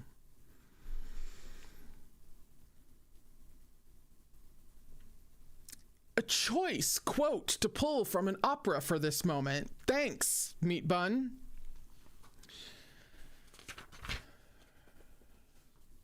To the right, another woman was being ripped apart by a dog, her sharp screams rending the air. The corners of Mo Run's vision were bright on one side and dark on the other. Both were unequivocal and absolute, like pawns upon a chessboard, black versus white, a stark line drawn down the middle. He felt like his head was on the verge of splitting open. Uh-huh. Mo Run's steps slowed. He stood in the middle and closed his eyes. He didn't want to see these confused scenes of paradise and purgatory any longer. He stood waiting for the rest of the group to catch up to him, but the voices from both sides lingered in his ears, piercing as arrows, impossible to shut out. The falling leaves chase off my fragmented dream. I stroll over the ground dusted in fragrant petals of red. Another footnote. From the Jade Hairpin, an opera by the Ming Dynasty playwright Gao Lian. Thanks so much.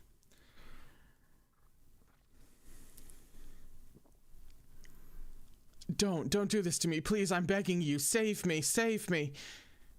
He heard Lo Shanshan say softly to her husband, Chenlong, the tangerine trees are blooming in the courtyard. Come see them with me. He heard Madame Chi, the former leader of Jiangdong Hall, cackling wildly. An affair? Yes, indeed, I had an affair with Nangong Liu. I'm a slut, a loose woman, a shameless hussy. I murdered my own husband. I made myself sect leader. Come see who I really am. I'm just an ugly bitch. They were crowded together, the living with the dead. Were they real? Or were they an illusion? Were they black or white? Good or evil? The voices rose around him like a tide. He seemed to see a pair of massive dragons breach the beating waves, scales gleaming cold beneath the moon. Were they 2 evil dragons? No, they were his own 2 souls. They tangled together, roaring and spitting, clashing mightily, fangs bared. The earth trembled with the force of their battle.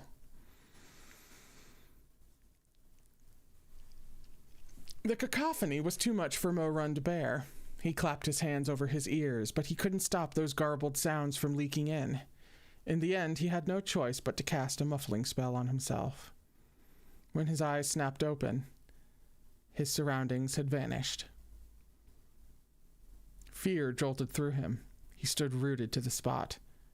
What happened? Where did the temple go? Where was he? He was surrounded by darkness, a formless, endless darkness. Was this one of Shu Shuanglin's illusions? Mo Run looked all around, but he couldn't see a thing. He took a few steps forward. Shizun? He called out tentatively. Shuemong? Is anyone there? No one answered. There was only darkness. A darkness like death. Regardless how much hardship he had endured, this absolute gloom struck terror into his heart. He strode forward, his arms prickling with goose flesh. He walked and walked. He saw a pale glimmer in the distance ahead, perhaps an exit. He turned his steps toward it. Without warning, a crowd of shadowy figures materialized around him. Their faces were indistinct, but he could hear them muttering softly. Like a wave crashing to shore, they knelt as one before him. They were lauding him, low voices running together until they merged into rushing rapids. Praise be to Emperor Taishanjun. Long live the Emperor. Emperor Taishanjun. No. No. He trembled and shuddered, quaking uncontrollably. He sprinted ahead as fast as his legs would carry him, but thousands of hands seemed to grab him from all sides. Your Majesty, Taishanjun, may the heavens favor you for all eternity. May the blessings upon you be unending. May you never lack for fortune or riches. Mo Run felt his sanity fraying. He struggled out of the grasp of those intangible hands, running toward that sliver of brightness. No, that's not me. Go away, get out of my way. Taishanjun. But those voices seemed to tail him like his own shadow. He couldn't shake them off. He wondered frantically if Shu Shuanglin had captured some vengeful spirits from the ghost realm and tasked them with hunting down his escaped souls. Your Majesty, why are you leaving? Emperor, Emperor. Mo Run stumbled, white-hot light searing his vision. He wanted to leave, but these resentful spirits trapped him, crowding him in until he had nowhere to run. In his helplessness, rage exploded out of him. He spun and drew his sword, hacking those nebulous shadows back into the dark. His expression was twisted, wolfish, and feral. Leave me alone, he roared. Get the hell away from this venerable one. Get out!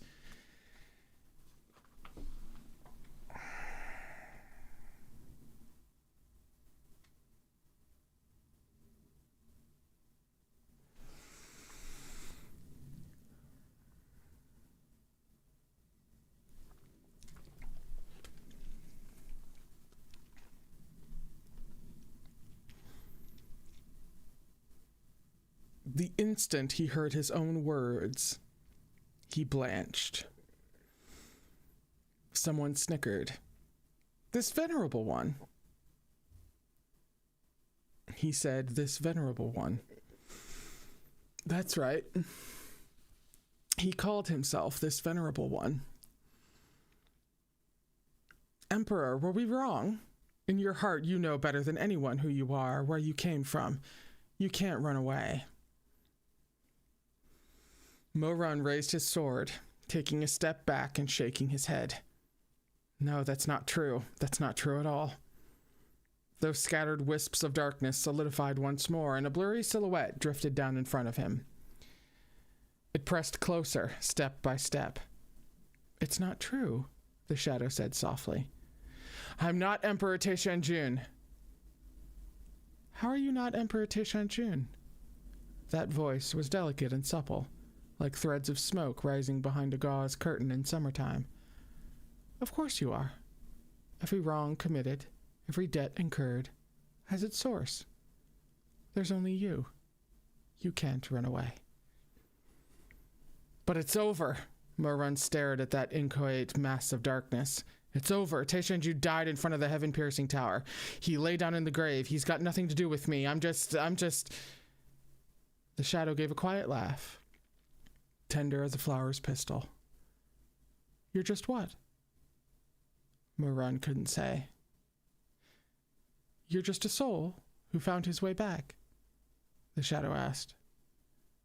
Just a body that retained a few memories. You're just an innocent living in the shadow of Taishanjun?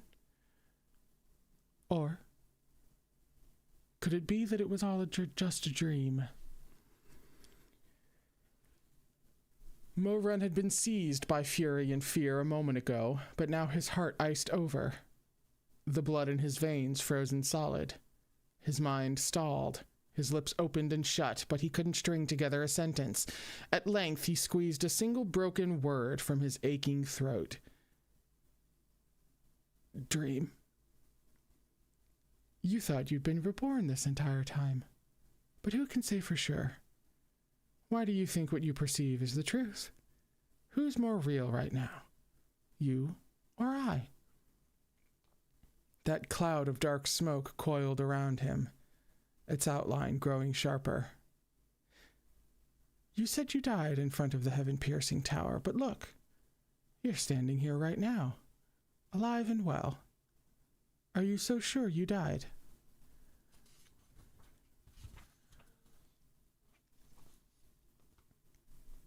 Mo-Run glared at the smoky figure. He wasn't shaking anymore. He only felt cold, as if he'd fallen into a cavern of ice, plummeted into a fathomless abyss. He was so cold. Was he so sure he'd died? The desolate chill of Wushan Palace seemed to seep back into his bones. The torches of the rebel army raised by the 10 great sects wound around the mountain like a massive snake, writhing and hissing, ready to snap his neck. It was like Shui Meng had just been standing before him, tearful and bereft, spitting ruthless words at him. Mo-Run, give my Shizun back to me. Was he so sure he'd died?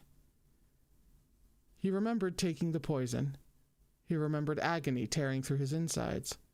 He had staggered to the heaven-piercing tower and used the last of his strength to climb into the freshly dug grave, to lie down in that coffin. The high-tongue blossoms had unfurled so gently, scattering their soft fragrance as the shadows danced and played with the light.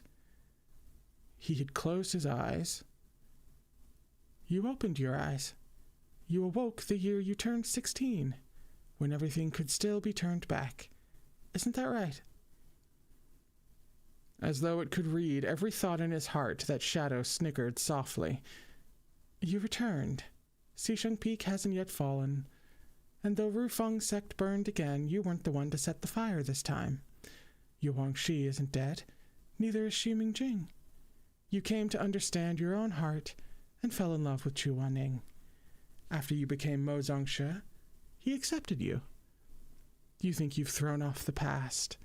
You fancy yourself a righteous leader, a proper cultivator, a hero of his generation who's climbed this mountain to capture the cruel villain Xu Shuanglin.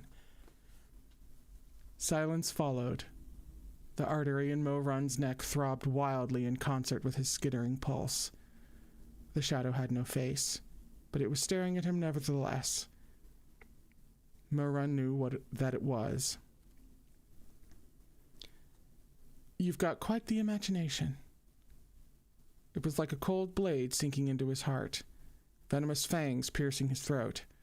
Despair spread through him like a poison, like the poison he'd swallowed at the age of 32. It radiated outward, seeping into his gut, his heart. You were never reborn. They're dead. All of them are dead.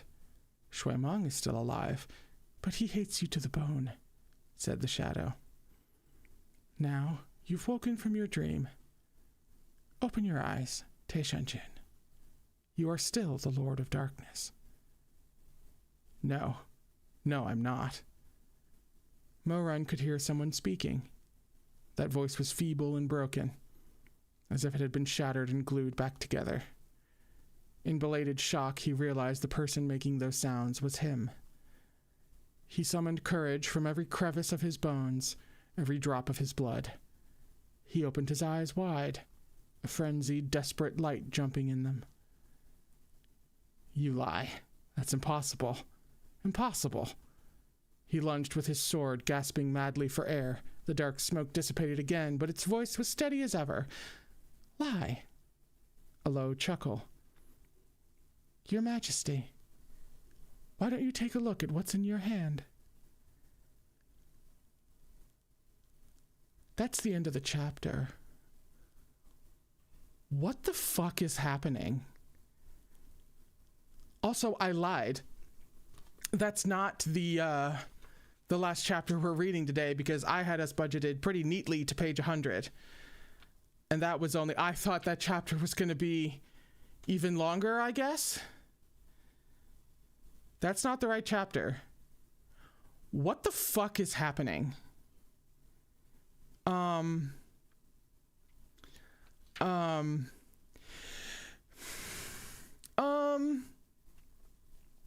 We're on page 93 for chapter 218, which is called But You've Returned.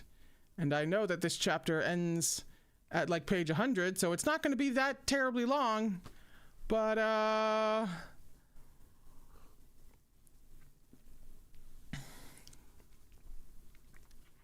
okay.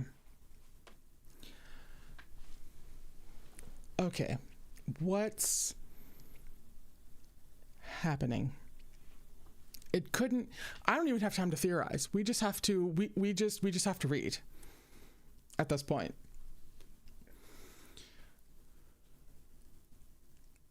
He glanced down and did a violent double take. The blood in his veins seemed to run backward as buzzing filled his skull. In his hand was the very blade that had accompanied him in countless battles, the holy weapon Buguay. In the darkness, the pitch-black, single-edged blade glinted with sinister light. We are holding hands, right?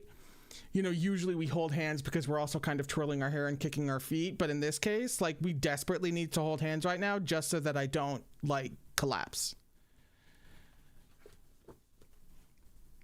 Prayer circle, please. Hold hands, for the love of God.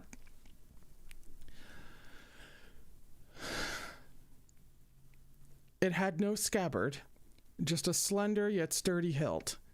On the gold band of that hilt was engraved in a strong hand, Buguay. Our past lies on a vermilion bridge in emerald fields. Another year gone, yet still I wait, for you do not return.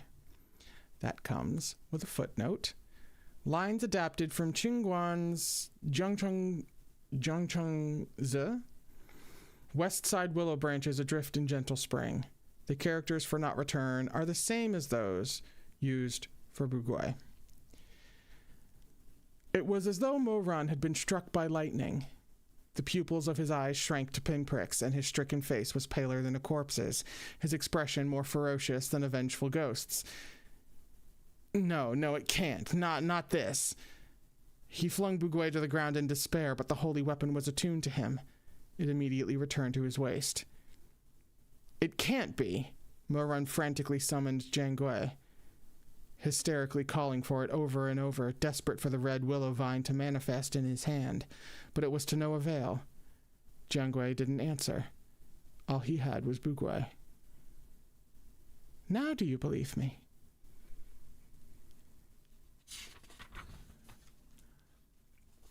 The shadow of the restless spirit coalesced again, more quickly than before. In no time at all, it formed the shape of 4 limbs, a torso, a head. Mo-Run refused to believe it. He refused. He turned away from that black cloud and sprinted toward the source of the bright light. This was some illusion laid down by Shu Shuanglin. It was all just an illusion. As long as he made it to the light, this nightmare would end. He ran, dashing madly toward escape, only to be caught by a hand on his arm, tightly gripping him. "Get lost!" Mo-Run shoved it away with a snarl. "Go away. What's real? How would you know better than me? I know what's real. He's good to me. That's real. He's not dead. That's real. All he and I have gone through these past few years, how could any of it not be real? Jincheng Lake, Peach Blossom Springs, the Ghost Realm, Butterfly Town, when we were wed." A gentle laugh interrupted him. Then words, soft as a sigh. "Aran. The one you wed was me. How could you forget?" Mo-Run jerked around. The shadowy figure was now fully formed. An exquisitely painted face. Indescribably charming. A beauty beyond compare. She sidled closer, her hairpins of jade and pearl swaying, dressed in the same scarlet wedding robes she'd worn at their wedding. "When I could walk no farther at Dawning Peak, it was you who carried me. You wanted me to call you Aran instead of Your Majesty. Have you forgotten?" Her smile was as soft as ribbon grass, but the grip of her hand was terrifyingly strong. Mo-Run jerked away from her. This couldn't be Song Chutong. The fingers on his arm pressed tight enough to leave bruises. "What the fuck is happening?" He went on, one foot after another. That white light was getting closer, closer. Somehow, in the midst of this darkness, he knew this was the exit, toward the light. He only needed to get there. From behind him, he heard Song Chutong laugh. "Your Majesty, where are you going? Chu Wanning is dead. You killed him. Are you really going back there?" Mo-Run hesitated. "Back there is—" He didn't hear the rest. Mo-Run tore free from the grasping restraints of those vicious shadows and ran, shoving the sound of her voice to the back of his mind. That clean sunlight grew brighter and stronger before him. He was like a man drowning in the depths of the ocean, struggling and kicking with all his might toward the wavering, scattered light of the surface. He broke through, and the darkness abruptly vanished. His legs trembled as he panted, gulping in air like he really had emerged from the water. The sudden brightness disoriented him. He raised his arms to shield his eyes.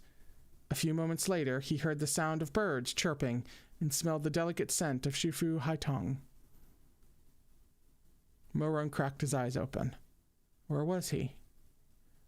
The first thing he saw was a flourishing Haitong tree, its branches heavy with pale pink blossoms like an embroidered dawn.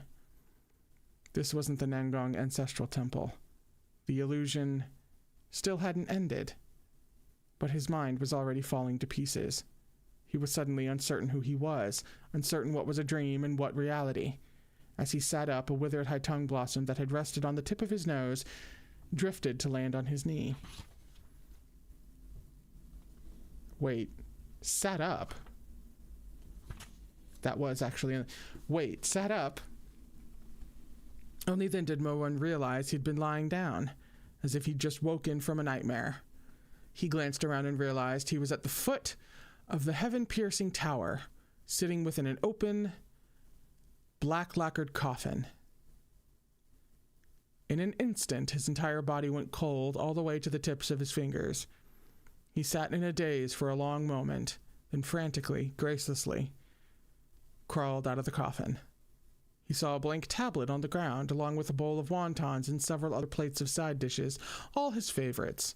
He stared at the dishes, then at the coffin. No, the nightmare continued. He'd fallen even deeper, it seemed, or perhaps he'd finally woken up. Had everything the shadow said been the truth? Had he really taken the poison and lain down at the foot of the heaven-piercing tower to dream a long, long dream? Had everything in the dream been only... Mo-Run didn't dare follow that line of thought to its end. He clambered to his feet, dashing toward the southern peak. I have no idea. I have none at all. This could just as easily be really happening as it could be just illusion horse shit. And I don't know. I'm at a loss. I got no idea. I got nothing.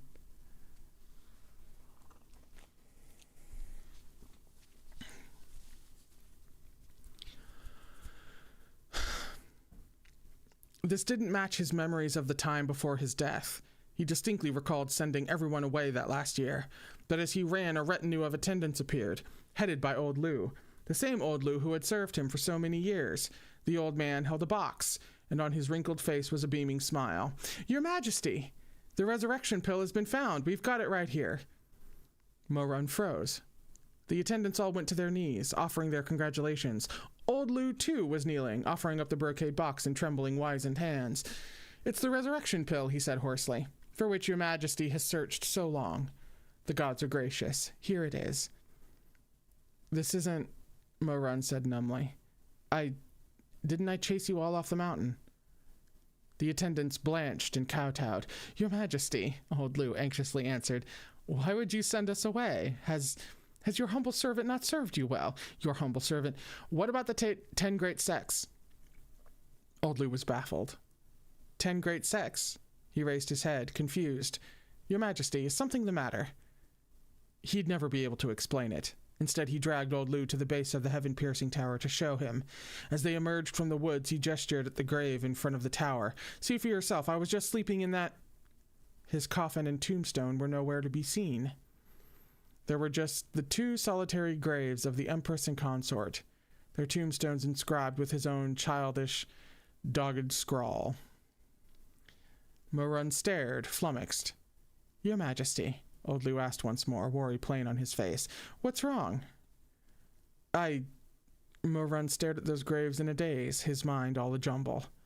In one moment he could see that this was some kind of phantasm, but in the next it felt real. He couldn't discern reality from illusion, couldn't tell where he was, when he was. "Your Majesty must be very troubled indeed," old Liu sighed. "Did you have a bad dream?" "It wasn't a dream," Mo Run mumbled. He shook his head and continued, face pale. "No, it has to be the dream," he muttered incoherently, then snapped around and fixed his stare on old Liu. "Where's the resurrection pill?" Old Liu proffered the box. Instead of taking the box from his hands, Mo Run opened it. Within lay a single pearlescent pill, gleaming with a gentle jade-like luster. Swallowing hard, he plucked it out with trembling fingers, then set out for the Red Lotus Pavilion. He was stopped in his tracks by old Liu. Mo Run turned back, his nerves so taut they were close to snapping. "What is it?" "Your Majesty," old Liu began. His face, which held its habitual affableness just moments ago, had grown dark, and something sinister glinted treacherously in his eyes. "Aren't you going in the wrong direction?" "What do you mean, the wrong direction?" "Your Majesty, you should be heading toward the resurrection platform," old Liu said, slow and clear. The rest of the attendants surrounded Mo Run, pressing in. "The one your Majesty has always yearned for, always wished to bring back to life. Is it not your Shixiong? Shimingjing?" Now that the resurrection pill is in your Majesty's hands, why is it that your Majesty does not make haste to the resurrection platform, but instead looks toward the Red Lotus Pavilion?" Old Liu continued, voice a whisper. "Your Majesty slaughtered hundreds and thousands till the rivers ran red with blood, visited chaos and disaster upon the land as far as the eye could see, all in an effort to secure this means of rebirth. After having done all that, will your Majesty turn his back on everything he worked for and feed this pill to another person entirely?" Mo Run, heart in turmoil, gripped the pill tightly and squeezed out. "You don't understand. Your Majesty must go to the resurrection platform, not to the Red Lotus Pavilion." The eyes of the attendants shone with a terrible light as they crowded in ever closer, their ghastly faces encircling Mo Run as they repeated, "Your Majesty must go to the resurrection platform, not to the Red Lotus Pavilion." "Get out of my way." Mo Run clenched his fingers around the resurrection pill, face pale. "Your Majesty must go to the resurrection platform. Move!" He drew Buguay, its hilt ice-cold in his hands, and the attendants shrank back. The pupils of their eyes narrowed into snake-like slits, and twisted smiles appeared on their faces, one by one. "You'll regret this. Did you really think you could change anything? You've broken your promise. Hypocrite." How can someone so false and fickle be worthy of that pill? Take it back, seize it from him. Keeping a firm hold on the pill, Mo Run tore a bloody path through them, sprinting toward the southern tip of Xisheng Peak. Whether this was a dream or reality, Chu Wanning would be there. He didn't care if he was alive or dead. He just needed to be there, by Chu Wanning's side. Only then could his heart be at peace. Mo Run ran through the barrier of the Red Lotus Pavilion. It admitted him, but held old Liu and the rest at bay. He shot one last glance behind him, then closed the jade bamboo door, shutting out the sight of those faces. This was the Red Lotus Pavilion. The only ones allowed in were himself and Shizhen. His eyes widened with shock at the scene before him. Chu Wanning, standing at a table beneath a high tung tree. His hair was bound up in a high ponytail, and he wore metal gloves, his expression one of utmost focus as he examined the near-completed piece of the Holy Night Guardian in his hands. As the wind picked up, pale petals shook loose from their blossoms to flutter snow-like across the table and steps of the courtyard. The rims of Mo Run's eyes reddened, and he choked out, "Shizhen." Chu Wanning raised his head at the sound of Mo Run's voice. He was holding a file in his mouth, clearly very busy. Caught by surprise at Mo Run's sudden appearance, he put the file away and straightened, nodding at him. "What are you doing here?"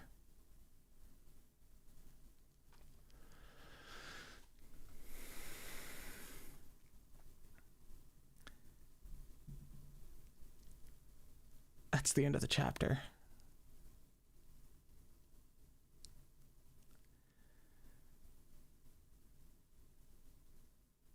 That's the end of the chapter.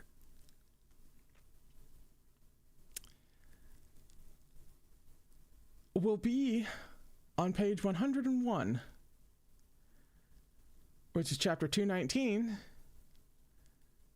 which is called Don't Leave Me.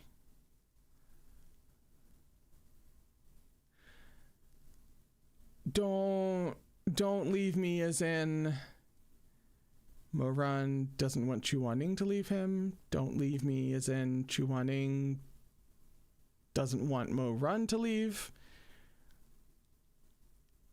Don't leave me as in Shimei being like, "You fickle bitch, follow through on your words." I don't know. I'm kind of leaning that it's an illusion and that it is indeed all a nightmare, and this is some Shu Shuanglin bullshit, and we're gonna come to, and it'll be real nasty. That's where I'm leaning, but I am by no means sold on that theory. There's still some shit happening that's like,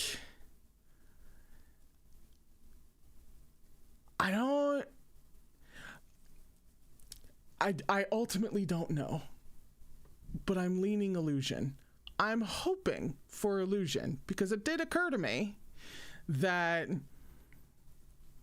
that could be the big thing, is that having experienced this lucid dream, so to speak, he could wake up just back as Tae-Shan-jun, kind of like we just saw. And now he has to continue living, but now he's Mo Run having to deal with Tae-Shan-jun's aftermath, like directly. Like that could totally be a thing. So,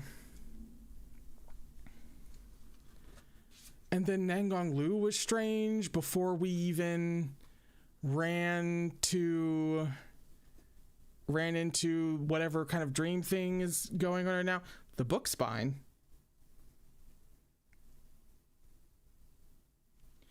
Is that a fucking...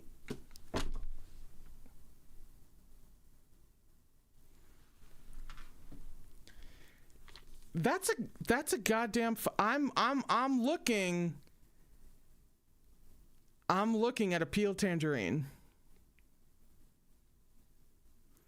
on the fucking spine of this fucking book. Hang on. Can you You see? It's not focusing because it wants to focus on me. It's ironically clearer farther away. I'm officially done for today. If you would like to win a copy of the first volume of Captive Prince, you can leave a comment down below. Not in the chat, in the actual comments. If you mention that you have not read Captive Prince, like, at all, then I'll enter you twice. Because I want to spread the love. And then in a couple of sessions, we'll give it away. Right? As for right now, I'm leaving. Infuriated. I'll be back on Tuesday at 2:15 to talk about this bullshit in the book chat for YouTube members and patrons. And then we'll continue reading in the actual stream at 3 p.m. Eastern Standard Time. That's what's happening on Tuesday. Today is Thursday. I have to wait until Tuesday. So that's what I'm gonna go start doing. I love you very much. Please remember to take care of yourselves, and I will see you next week.